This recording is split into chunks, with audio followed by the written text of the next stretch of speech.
bold, good, brash, stupid. Those are the things that Peter was before really being changed. I'm not picking and trying to be like, oh my gosh, he's stupid and I'm not.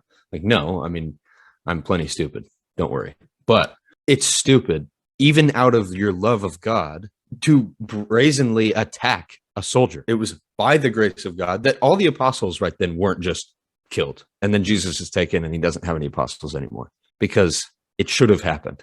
It would have happened to any other group of people. Mm-hmm. However, even before all that, Jesus said, you're the rock that the church is going to be built on. So then Jesus hangs out with him after he gets resurrected. All of a sudden, Peter's a theologian. And it's Peter in verse 14 that stood up with the 11. And Peter's the one. He's the leader. It's him, the guy that Jesus picked out and said, you're going to be the guy. Peter's like, dopey. But but then he's doing it. He's changed. Jesus shares stuff with him and he's like, okay, it's time to go. And so he retains the boldness and sheds the stupidity.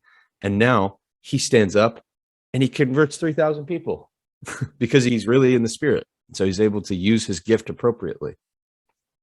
It reminds me of Bruce Miller because Bruce is not like Peter. This reminds me of a conversation that I had with Bruce. Bruce describes himself as extreme. He's a very structured man, and that's kind of his gift. He cares a lot about stewarding his time well, and so he's highly scheduled, and he's a planner, and he executes his plan. Like nobody I've ever known, Bruce plans and he executes his plans.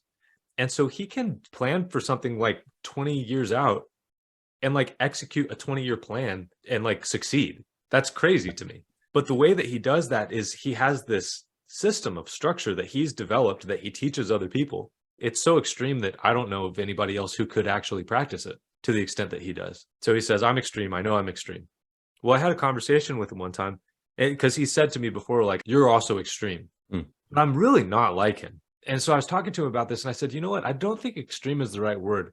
I think that you and I are wired for devotion. There's something in my soul. I have a soul that is wired for devotion. My soul wants to know the thing and to give itself completely to the thing. The problem is just that I've picked the wrong things in the past. Yeah. And so That's a good way of putting it. When you devote yourself to something that's unworthy, the results are not good. But that doesn't mean it's bad to be wired for devotion. It just means you have to devote yourself to the right thing. And some would call it having addictive personality, maybe. Right. Or Bruce would call it extreme, but I think it's the same thing. It's that it's you're wired for devotion. And really, you are vulnerable to addiction because addiction is devotion to the wrong thing. But when you connect a soul that's wired for devotion to the God who's worthy, you get Peter. Mm-hmm. And then you get the church.